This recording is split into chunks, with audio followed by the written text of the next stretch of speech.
akan ibadah melalui online. Pastikan kalian bersiap-siap di rumah masing-masing ya.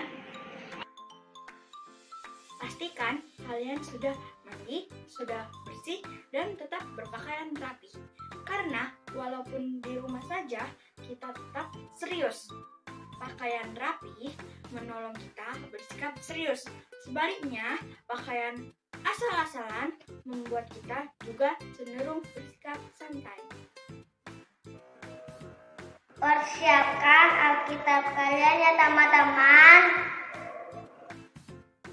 Pastikan kalian mengikuti semua pujian, doa, dan firman yang diberitakan. Dan jangan lupa tetap memberikan persembahan bagi Tuhan. Teman-teman kumpulkan dalam amplop khusus dan nanti bisa dibawa saat datang ke gereja. Selamat beribadah dan terima berkat Tuhan.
Shalom adik-adik.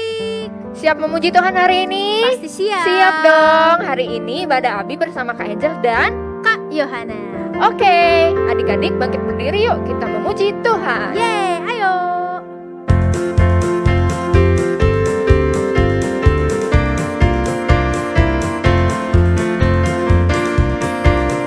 Haleluya, haleluya, haleluya, haleluya. Puji Tuhan. Haleluya, haleluya, haleluya, haleluya. Puji Tuhan. Puji Tuhan. Haleluya. Puji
tangan, tutup mata kita berdoa.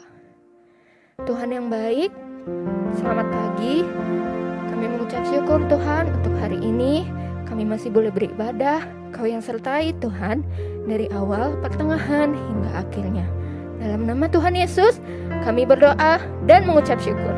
Amin. Amin. Yeay. Anak-anak pasti masih semangat ya. Untuk Semangat memuji dong. Tuhan. Kalau gitu tetap berdiri. Yeay. Kita nyanyi yuk Kak, karena Tuhan kita baik. Tuh. Boleh tepuk tangan?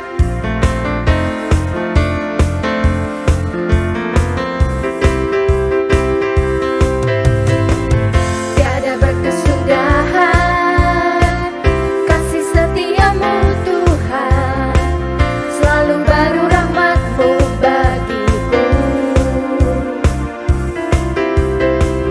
Hari berganti hari,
lagi. Sekarang saatnya kita untuk mendengarkan firman Tuhan. Yuk sama-sama kita siapkan hati kita untuk mendengarkan firman Tuhan.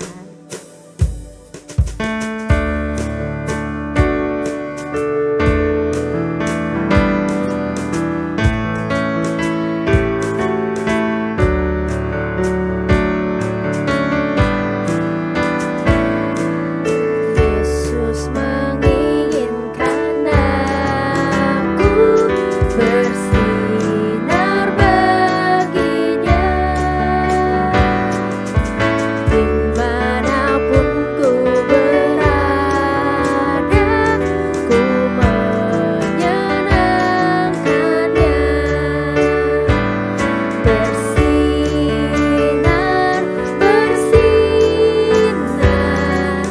itulah kehendak Yesus. Bersinar, bersinar, aku bersinar. Sekali lagi ya, lebih sungguh kita katakan, Yesus menginginkan aku. Yesus menginginkan aku bersinar baginya, dimanapun ku berada, ku menyenangkannya. Bersinar, bersinar, itulah kehendak Yesus. Bersinar, bersinar, aku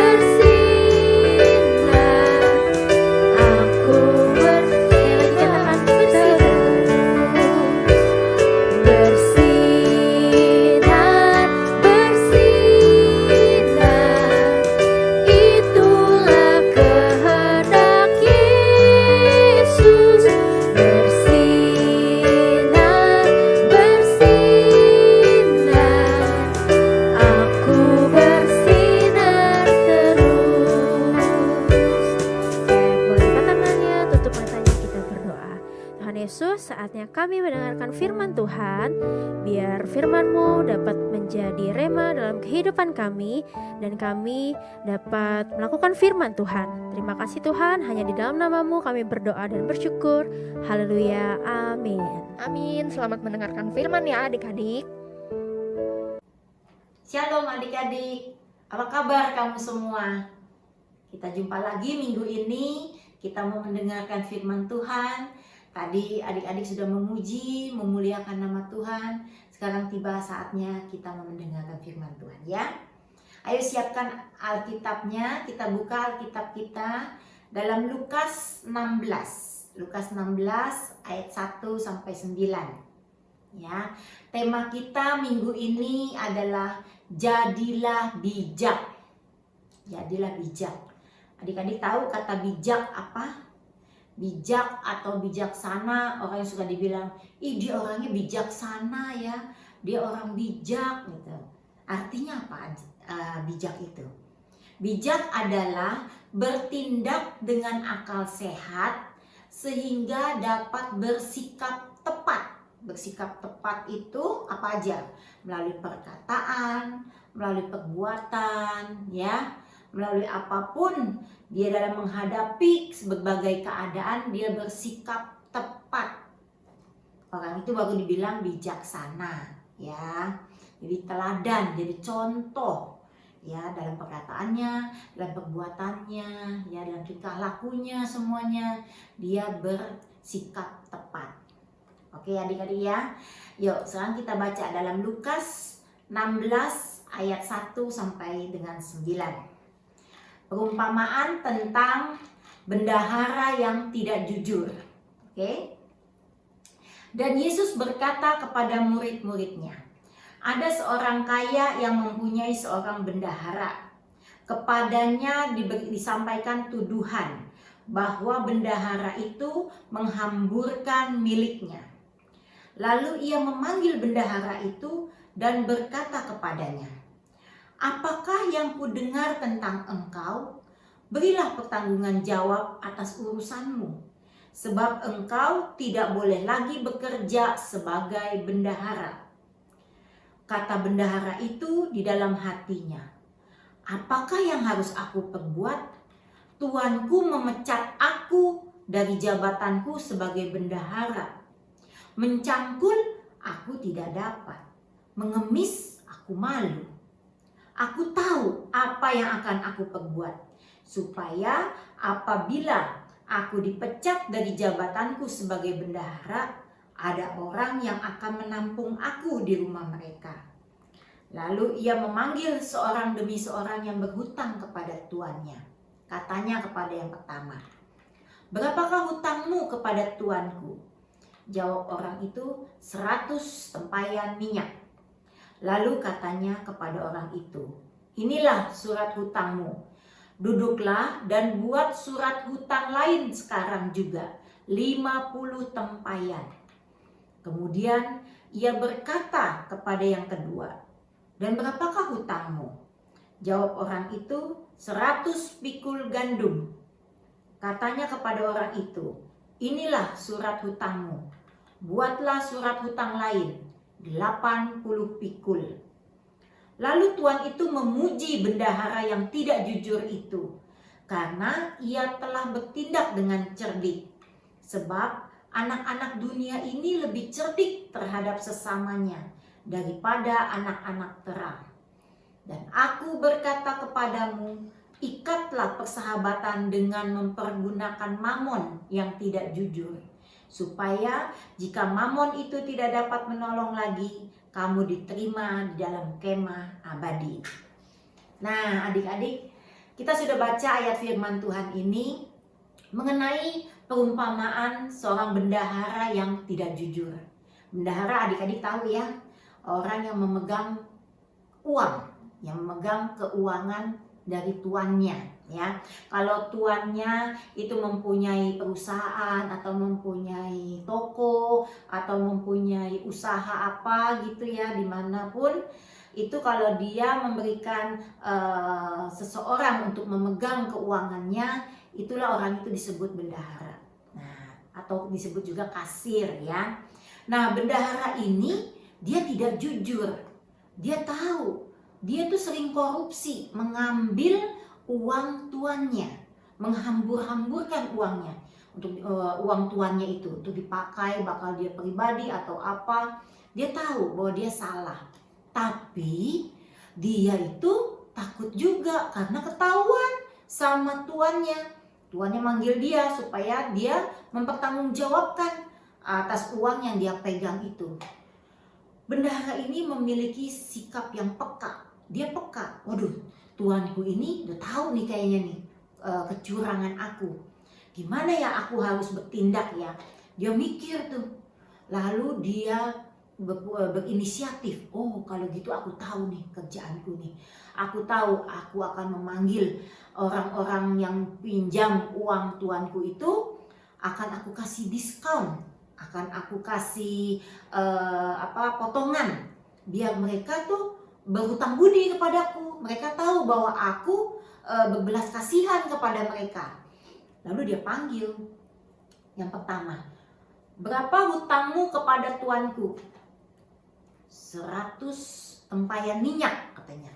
Oke, nih 100 tempayan minyak, ini surat hutangnya ya, 100 tempayan minyak. Sekarang buat lagi hutang yang lain nih, suratnya kamu tanda tangani, bikin 50 tempayan minyak. Aku kasih diskon ke kamu 50%. Wah, 50% banyak sekali. Yang berhutang kepada tuannya itu senang gak? Yang dikasih hutangan? Senang. Waduh, aku dikasih diskon 50%. Wah, dia senang. Aduh, terima kasih ya bendahara, terima kasih. Dia jadi berhutang budi kepada bendahara kan.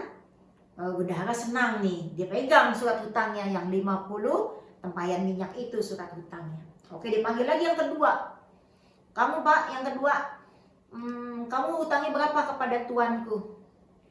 100 pikul gandum. Oke, nih surat hutangmu 100 pikul gandum.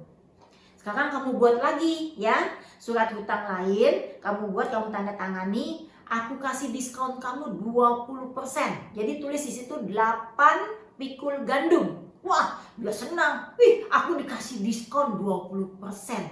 Jadi aku bayarnya hanya 80%. Terima kasih Pak Bendahara, terima kasih. Dia senang sekali. Bendaharanya juga senang-senang aja ya. Dia senang nih bendaharanya. Orang itu tahu nggak mengapa bendaharanya itu membuat begini? Dia tidak tahu juga. Inilah kreativitasnya si bendahara, karena dia takut jabatannya nanti dipecat. Kalau dia dipecat itu tidak memegang bendahara lagi, dia mau kerja apa? Tadi kan dia bilang mencangkul aku nggak bisa kan, tidak dapat. Kalau misalnya mengemis, aku malu.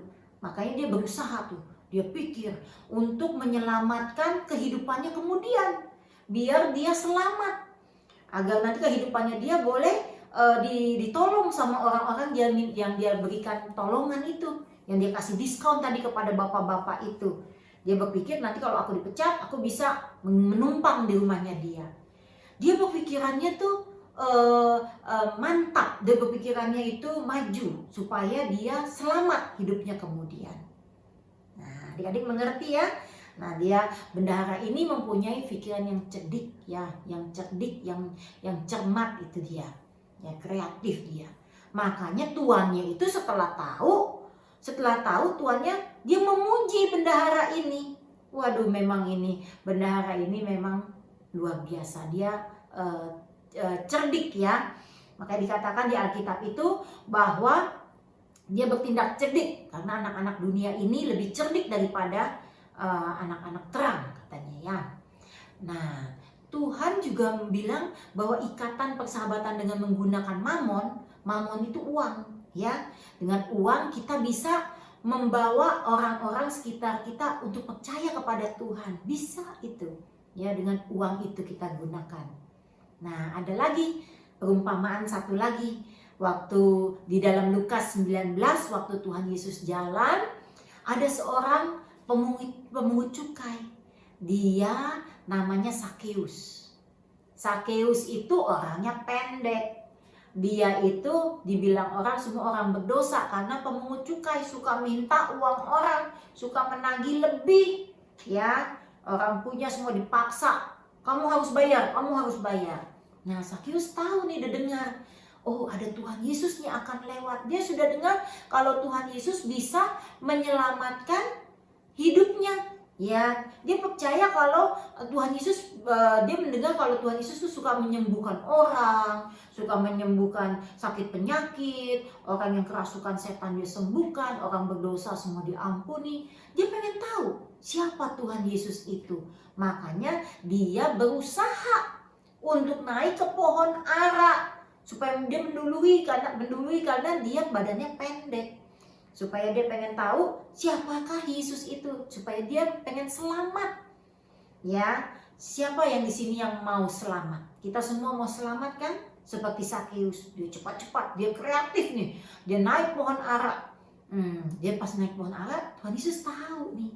Tuhan Yesus bilang apa? Hai Sakeus, turunlah. Aku mau menumpang di rumahmu. Dia sukacita sekali karena dia diselamatkan. Dia orang berdosa, dia diselamatkan. Lalu dia bilang, Tuhan, setengah dari hartaku akan kuberikan kepada orang-orang miskin. Dan kalau ada orang yang aku paksa, aku minta uangnya, ya, akan aku kembalikan 4 kali lipat. Sakeus diselamatkan. Ayo isi rumahnya diselamatkan. Nah, adik-adik, dari 2 perumpamaan ini kita dapat melihat mereka semua mencari keselamatan, ya, mencari keselamatan jiwanya untuk di kemudian hari, untuk hari-hari ke depan, hari-hari mendatang. Kita yang sekarang ini bersyukur karena keselamatan Tuhan Yesus sudah berikan kepada kita, gak usah kita cari. Tuhan Yesus sudah datang ke dunia, telah mati di kayu salib untuk menebus dosa kita semua, sehingga kita boleh selamat. Adik-adik, semua orang berdosa diselamatkan sama Tuhan Yesus. Jadi kita mempunyai hidup yang kekal.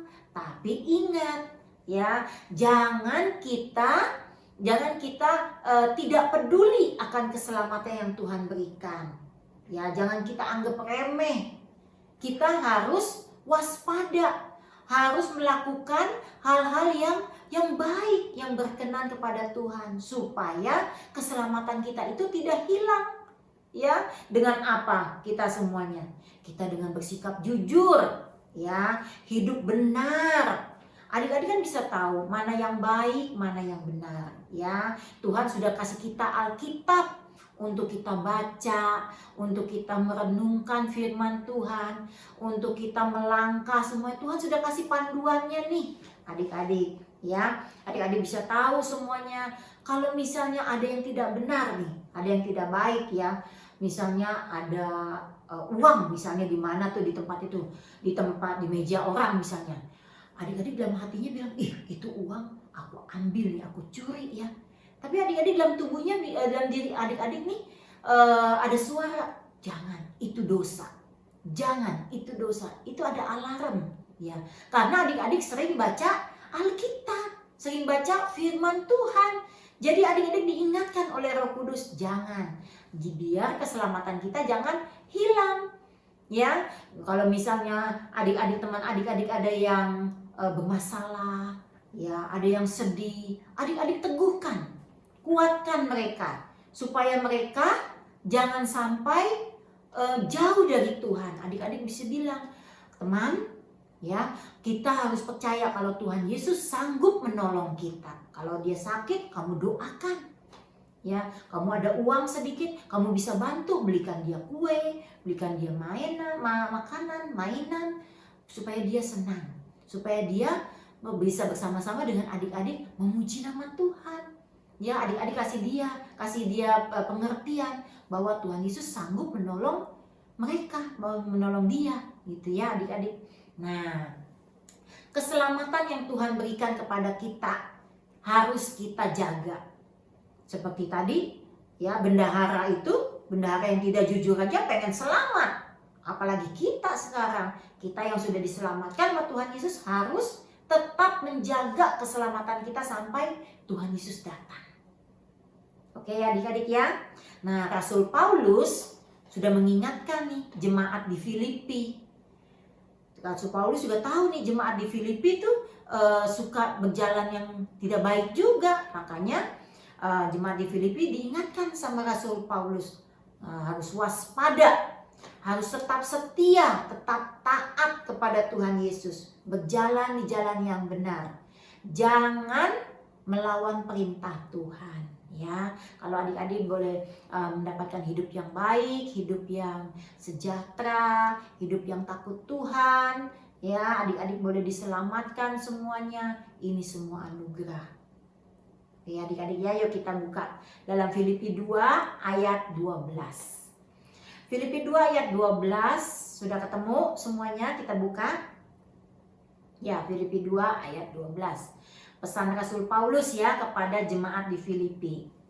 Hai saudara-saudaraku yang kekasih, kamu senantiasa taat. Karena itu, tetaplah kerjakan keselamatanmu dengan takut dan gentar. Bukan saja seperti waktu aku masih hadir, tetapi terlebih pula sekarang waktu aku tidak hadir. Ya, panjang juga nih adik-adik ayat hafalannya ya. Adik-adik hafalin pelan-pelan. Hai saudara-saudaraku yang kekasih, kamu senantiasa taat. Karena itu, tetaplah kerjakan keselamatanmu dengan takut dan gentar. Bukan saja seperti waktu aku masih hadir, tetapi terlebih pula sekarang waktu aku tidak hadir. Nah, ya adik-adik, firman Tuhannya ini supaya kita menjaga keselamatan kita sampai Tuhan Yesus datang, yaitu dengan berbuat baik, menolong orang, ya. Jangan menggunakan uang kita dengan hal-hal yang tidak baik, tapi gunakanlah uang itu sebagai alat untuk kemuliaan Tuhan. Oke ya adik-adik ya, walaupun kamu tidak dijagai sama mama papa, tapi kamu bisa pegang firman Tuhan ini. Kamu bisa dipercaya berjalan jalan yang benar, jalan yang baik sampai kamu besar nanti. Kamu dipercaya hidup jujur, takut Tuhan. Ya, adik-adik harus rajin baca-baca Alkitab setiap hari, rajin saat teduh, berdoa. Tuhan Yesus pasti menolong adik-adik. Ya, oke adik-adik? Ya, yuk kita berdoa. Tuhan Yesus, terima kasih untuk firman-Mu hari ini. Ajarkan kami Tuhan supaya kami boleh hidup bijaksana. Hidup boleh memilih dengan hal-hal yang baik, bukan hal-hal yang tidak baik. Karena Engkau sudah memberikan firman-Mu bagi kami, sehingga kami boleh berjalan di jalan yang benar, dan kami boleh menjadi orang yang bijak dalam hari-hari ke depan. Terima kasih Tuhan Yesus untuk firman-Mu. Di dalam nama Tuhan Yesus kami sudah berdoa. Haleluya. Amin. Ya, adik-adik kirimkan ayat hafalan adik-adik ke guru kelas masing-masing. Tuhan Yesus berkati. Shalom. Adik-adik, sekarang kita mau memberikan persembahan bagi Tuhan. Siapkan persembahan kalian ya adik-adik. Masukkan dalam amplop atau celengan dan akhir bulan adik-adik dapat membawanya ke gereja. Selamat memberikan persembahan adik-adik.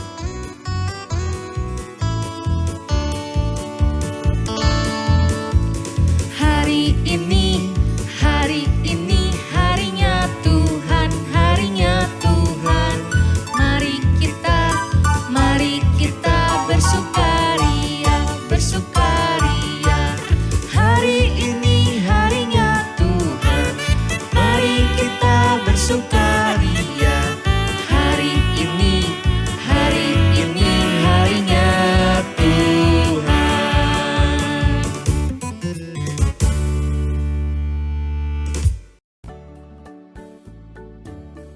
Asal 15 ayat 21. Tuhan adalah kesukaan bagi yang tidak berakal budi, tetapi pandai jalan lurus.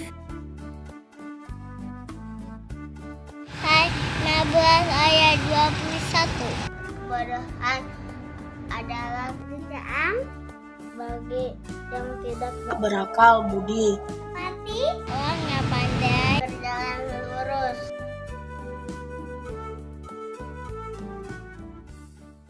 Oke adik-adik, itu firman Tuhannya hari ini. Pasti adik-adik terberkati oleh firman Tuhan. Lalu kakak juga mau mengingatkan untuk mengumpulkan tugas ke kelompok grup masing-masing ya. Jangan lupa. Lalu kita mengucapkan Happy Birthday Yeay, untuk adik-adik yang berulang tahun Sepanjang minggu ini. Ya, semoga pintar terus ya di sekolah. Jadi berkat di rumah dimanapun adik-adik berada. Amin. Dan terakhir gak lupa-lupa nih Kak Angel untuk ingetin adik-adik menjaga protokol kesehatan. Yaitu Betul. dengan cara 3M, yaitu mencuci tangan, jaga jarak, dan memakai masker. Itu aja berita untuk hari ini. Sekarang sudah selesai ibadah kita. Yeay. Tapi sebelumnya kita mau nyanyi dulu yuk. Semuanya bangkit berdiri. Ayo bangkit berdiri.